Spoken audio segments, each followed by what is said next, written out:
Welcome, everyone. My name is Ari Greenblatt, and I am the host of Nonlinear, a podcast where we connect ambitious high schoolers to successful individuals from all different professions, giving their nonlinear paths to the top. Today's guest is Daniel Lubetzky, the founder of Kind Snacks. Daniel is a social entrepreneur working to build bridges between people and increase appreciation for our shared humanity. He conceived nonprofits Empatico, Starts With Us, and the One Voice movement to foster empathy and empower individuals to practice daily habits that move our culture away from extreme, divisive, and hateful positions. Through his startup and incubation platform, Equilibra Ventures, Daniel is committed to helping fellow entrepreneurs build their visions into thriving brands. He is the founder and executive chairman of Somos, a new brand of food from the heart of Mexico, the author of the New York Times bestseller Do the Kind Thing, and a recurring guest on ABC's television series Shark Tank. Daniel, it's an honor to have you on the show. It's a pleasure to be here with you, Ari. Great. So let's talk about what life was like for you growing up. You were born in Mexico City, the son of a Holocaust survivor, and immigrated to the U.S. at just 16. And in preparing for our discussion, I read that you practiced magic on the street and at events to make money growing up. Can you tell us about what life was like for you in Mexico in relation to jobs you had, early values you developed, and people who inspired you? Well, my dad was my greatest inspiration overall and as an entrepreneur. He was a Holocaust survivor and he came to Mexico with nothing but the clothes on his back. He had only a third grade education, didn't speak Spanish or English, and he basically built himself up from nothing, reading book after book, reading used encyclopedias cover to cover, volume A, volume B, volume C, and working 2 or 3 shifts so that he could make ends meet. Eventually, he built a successful business. And so he was definitely my entrepreneurial role model in addition to being my role model in many other areas.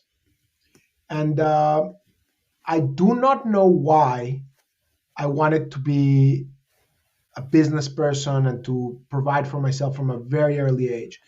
I remember when I was 8 years old that I started doing magic shows for my family, and then I wanted to do magic shows for other kids' birthday parties. And I remember my mom's friend Susie Schoenfeld indulging us in letting me do a magic show when I was like 8 or 10 years old. And eventually I had a partner, and I was Houdini instead of Houdini. It was a play of words. But my friend Jaime wanted to be one of us, so he became Jaime.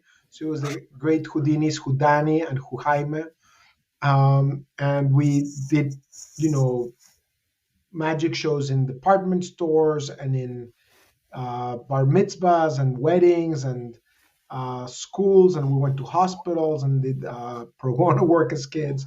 And it was a great experience, a lot of fun. So when I was 12 years old, I wanted to get a job working for someone else, and my dad got me a job in downtown Mexico. And it was, I think, very unusual for a Jewish kid to go downtown taking the subway. It's not like the United States. It wasn't as safe back then.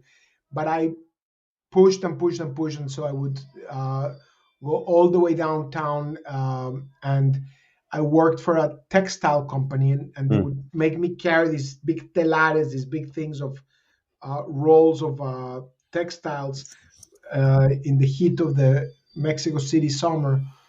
And then if I worked really hard, I had a break where I could have an orange crush in the middle of the day.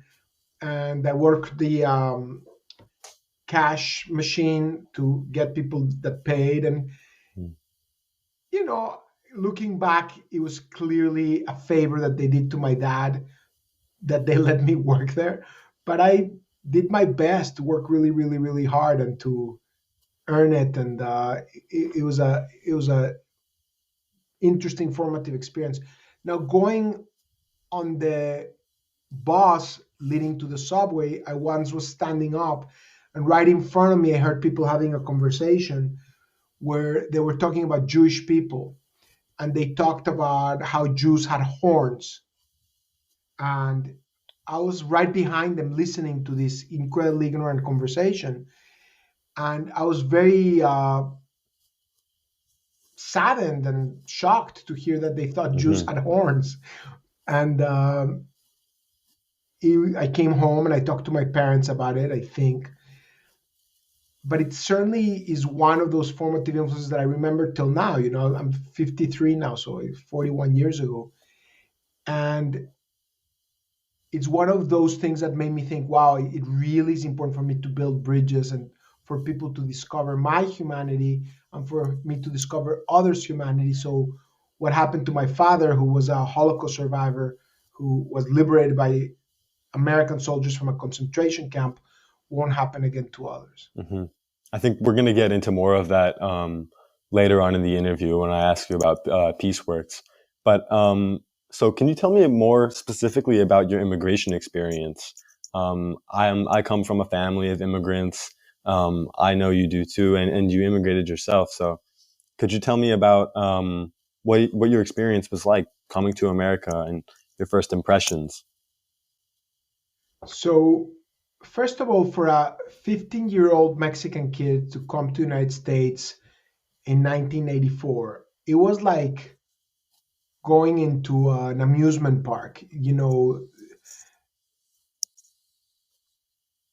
in the superficial Mm. ways, I would go to a supermarket and they had 30 or 40 brands of cereal. In Mexico, maybe they had one or two.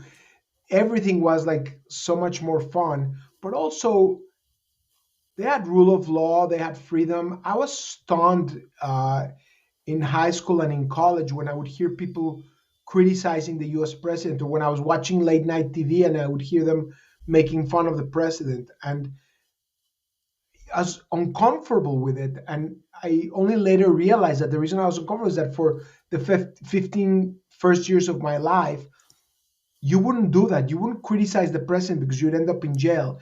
And interestingly, the way I was taught was that it was impolite. Mm. So I initially felt it was uncomfortable criticizing the president. I initially thought it was very impolite, but I learned later that a lot of people in countries that don't have the same rule of law will rationalize away not having those freedoms.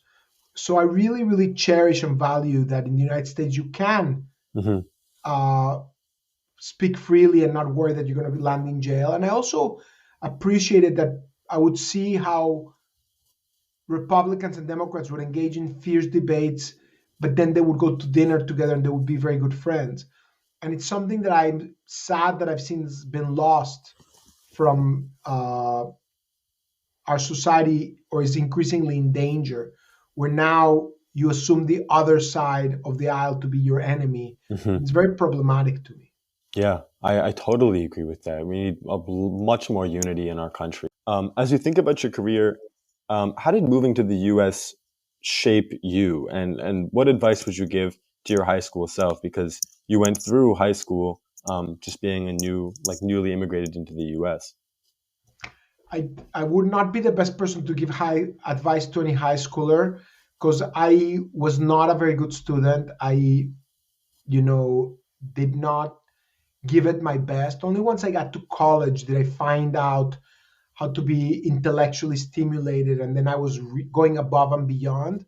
But Hmm. when I was in high school, both in Mexico and the United States, I was just um, doing the minimum necessary, and I did very well because I had a photographic memory and I was smart, but I didn't give it the best that I could. I wasn't intellectually stimulated. I didn't understand or get the proper construct of why learning was great for me and why I should be intellectually curious.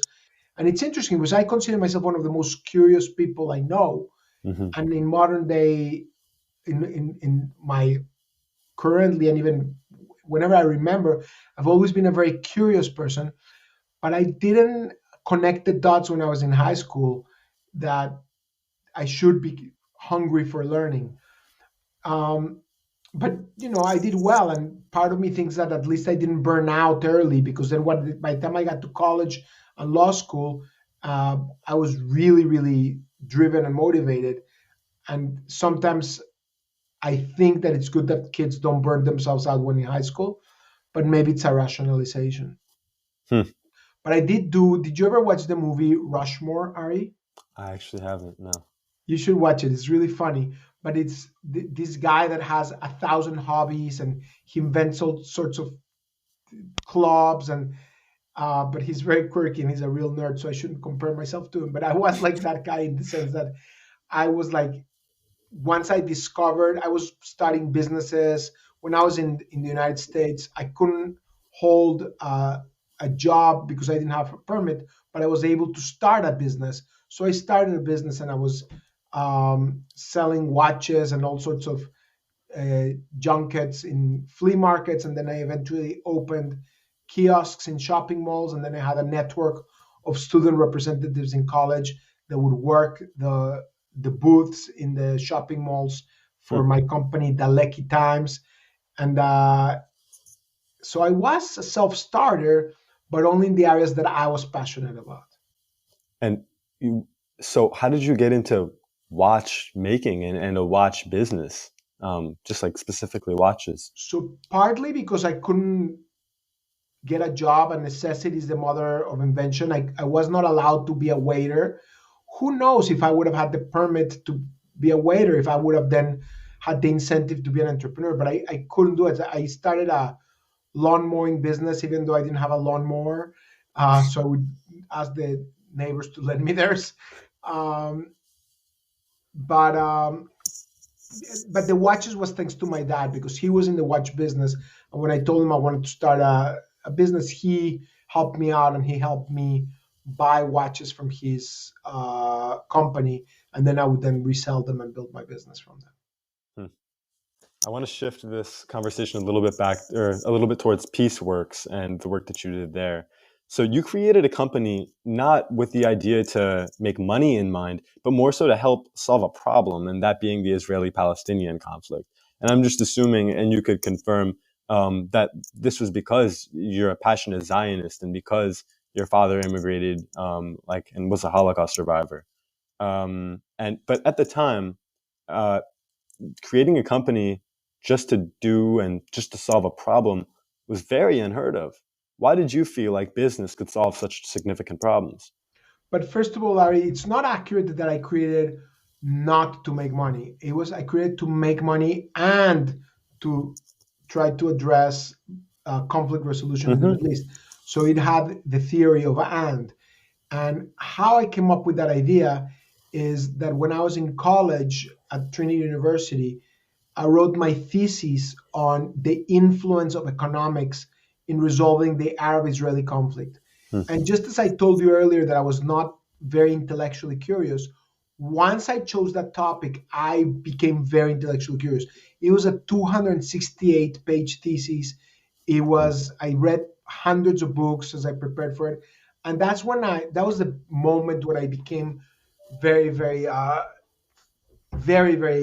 motivated to do the best that I could because I found something that I was very passionate about, which was the power of business to do something more than make money, but not make money. Yeah. Yes, make money, but also do more.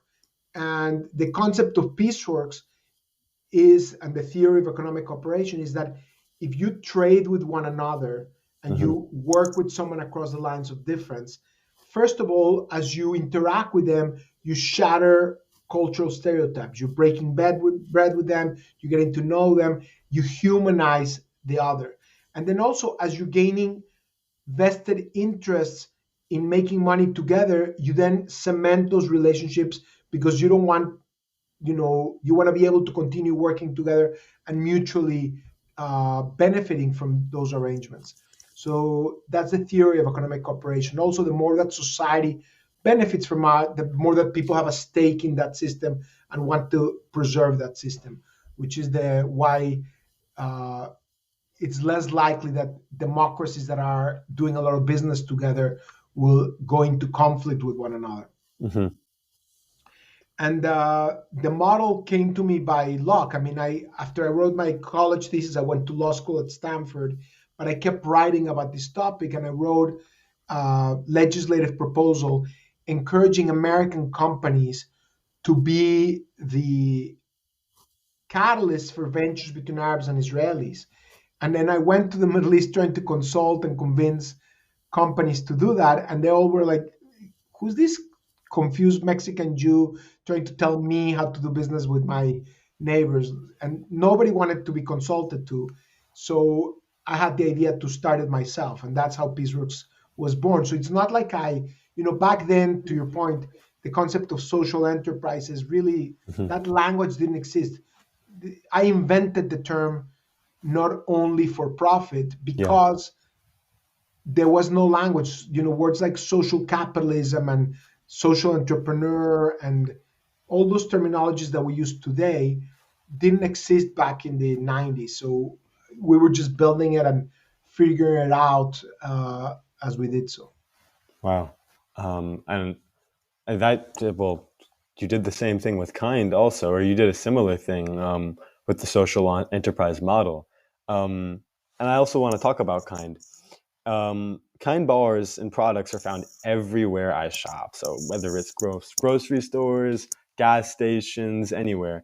You guys now make cereal, granola, frozen snacks, and more. And according to the New York Times, today Kind is worth $5 billion. These are some of the winnings that I see from Kind today, like most people in the world. But no business is born with the $5 billion valuation. Can you tell us about some of the struggles that Kind went through on its way to the top? Sure, but I also will say that what I'm most proud of at Kind is the how, like the culture that we created at Kind, which is still what makes us outcompete and outperform Mhm.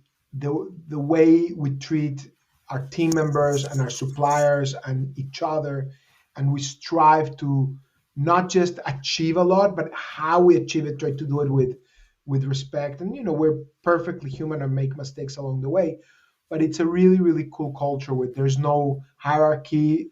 People treat each other as equals. A lot of it is based on learning from my father and what he went through. The mistakes that I made at Kind came a little bit later because a lot of the first years of Kind were just meteoric growth from learning from the mistakes I made at Peaceworks. Hmm. So the first 10 years of Peaceworks, it was mistake after mistake after mistake after mistake. It was 2 steps forward, 3 steps backward. It was like a ton of mistakes, but I kept learning from those mistakes. So when we had the idea to launch Kind, we learned from those mistakes. So for example, at Peaceworks, I was very, very distracted. I was so in love with the concept of Peaceworks. I was doing ventures in the Middle East between Arabs and Israelis, but I also was doing ventures in Sri Lanka between Sinhalese and Tamils, and Wow. Indonesia between Muslim, Christian, and Buddhist women, and in South Africa, in a newly empowered factory in Durban, and in Chiapas, Mexico. And we were so diluted. Like I was more in love with the concept of Peaceworks and those ventures than focused enough to make one of those ventures succeed. Hmm. So it's spread way too thin, not sufficiently focused. We were developing products left and right without discipline and without strict guardrails to be very clear what our brand stands for. And when we launched Kind, we tried to learn from that mistake and be much, much more focused and much, much more disciplined. Yeah. I don't mean to say that, the most beautiful part of a business is the end result, because of course, it's the process. It's not about the destination, it's about the journey. But I just want to hear, because we've just seen so much of the success of your business and not so much the story. Could you tell us maybe like a time when Kind wasn't on its way yet, or when you were having doubts as the starter? I can tell you a lot of stories about when Peaceworks wasn't on its way in, uh, because I had many moments where I couldn't meet payroll. Like I had very many moments where I was sweating, where I would wake up worried that I'm not going to be able to pay salaries to my team members. Hmm. But when we launched Kind, it just took off. I mean, the most dramatic thing I can tell you about Kind is that when we were conceiving it, it was a question whether it would work out because it was very disruptive, right? Like I was looking for a healthy snack that I could feel good about eating on the go, that I could feel good about when I'm skipping lunch or dinner and I'm working from my desk, I could eat it. And um, there was a question when we conceived it if we were trying to get people to manufacture for us and they wouldn't want to because the process was so much more complicated because every one of our major competitors do something called an emulsion or a paste. They take a bunch of ingredients and they macerate them beyond recognition, and it's a paste, it's an emulsion, and it Hmm. flows very easily to a manufacturing line. With Kind, we treat our ingredients with respect, and they're whole nuts and fruits, and so it's much harder to make them run efficiently through the line. So initially, nobody wanted to make the product for us, and then when I would show it to the retail stores, to the natural stores, mind you, I would show it to them. They're like, "Well, this is beautiful, but we don't know where to put it. We don't know if we can carry it." I'm like, "What do you mean? Why can't you?" Like, well, because we don't, the nutritional bar said looks like this, and they would show me stuff that looked like astronaut food, and I said, "That's the point. You're in a natural store. Why wouldn't you want to carry something that looks much more natural and handcrafted, where you can recognize what you're putting into your mouth?" But I mean, that was the. But it really, once they would give us a shot, and they would give us a shot, because I had 10 years of relationships with them, and they would carry the product. It would just take off. We had these transparent wrappers that the consumer understood what we were giving them. It was Hmm. very dramatic, and the first many years we didn't even advertise, and just Wow. sales kept growing and growing because people would discover the product would do all the work, they would experience it. 9 out of 10 people that tried a Kind bar not just became repeat consumers, they would be our advocates and our evangelists, and they would be talking to everybody about it. So the first 10 years at Peaceworks, tons of failures. The first 10 years at Kind, it was like hold on to your uh, seed, and it was growing really, really fast. And yes, I made mistakes, but they were not as remarkable. Then, I started making more mistakes once I ran out of my lessons, and we grew, and we started making more mistakes at Kind. But overall, Kind benefited a lot from learning from a lot of the first 10 years of mistakes at Peaceworks. Wow. Um, well, why don't you tell us? Hmm, can you tell us a little bit about maybe what was the most impactful decision that you made on the way with Kind? Like the biggest decision, whether it was with how you I run mean, the there's so company. many, but one of them was hiring John Leahy as my president.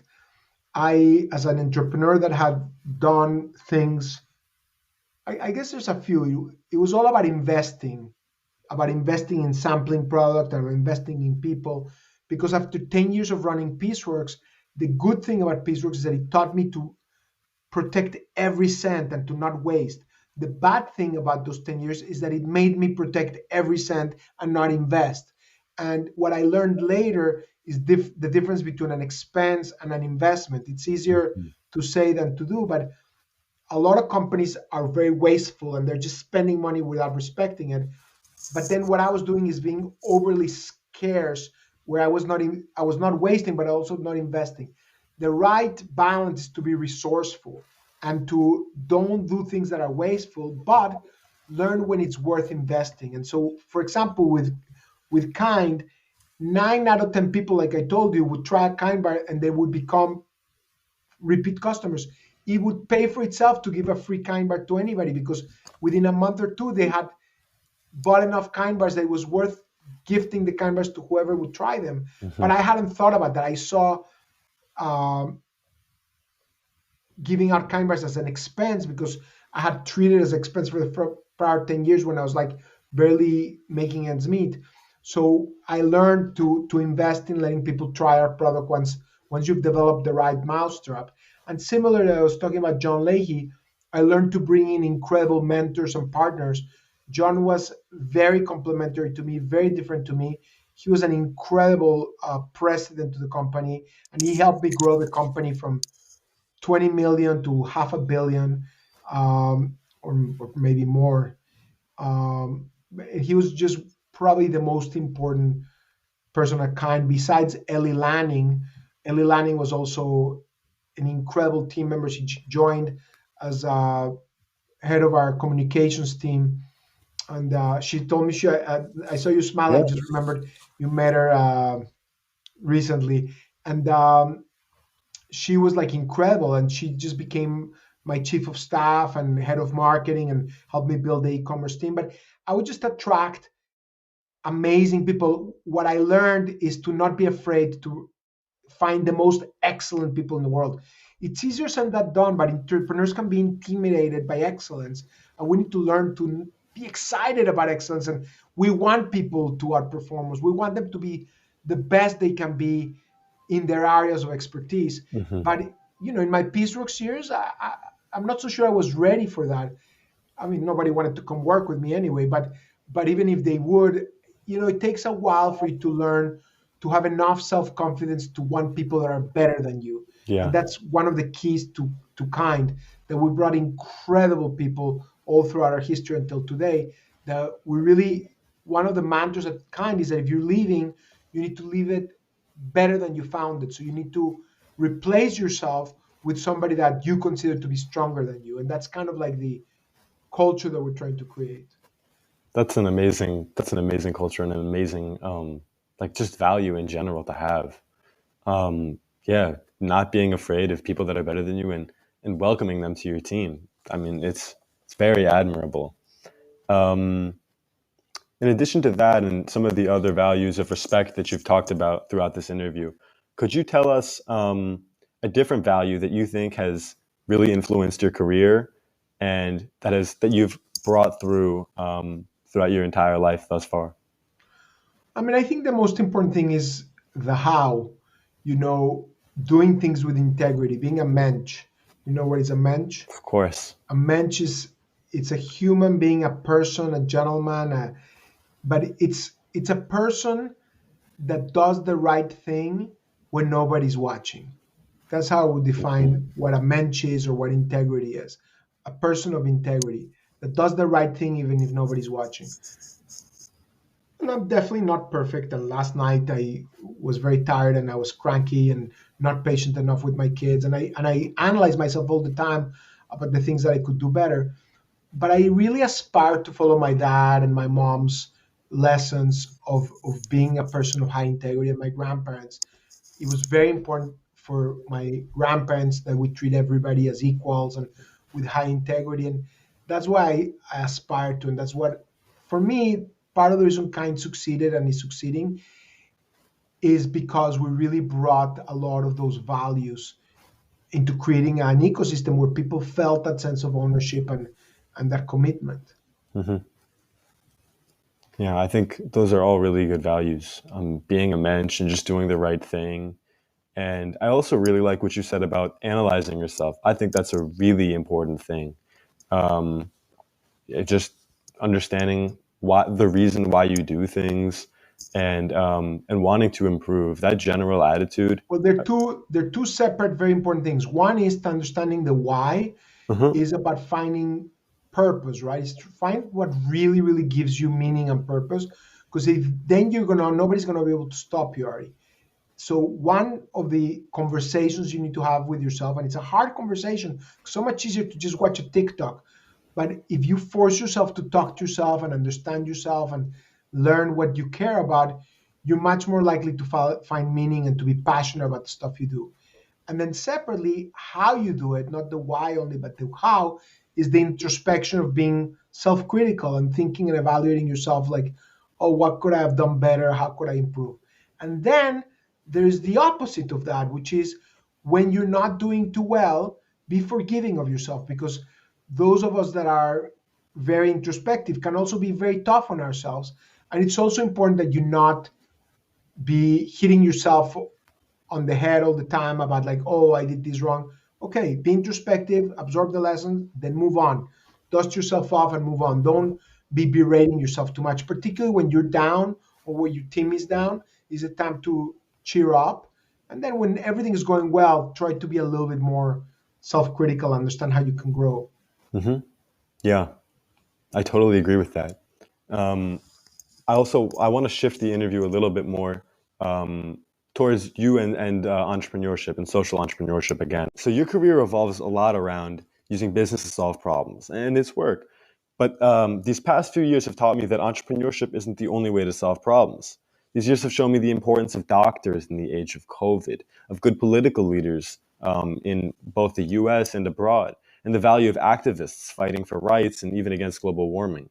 And it seems today, more than ever, that teens like myself want to be social entrepreneurs, whether it is to make money and solve problems, and the how that we do that.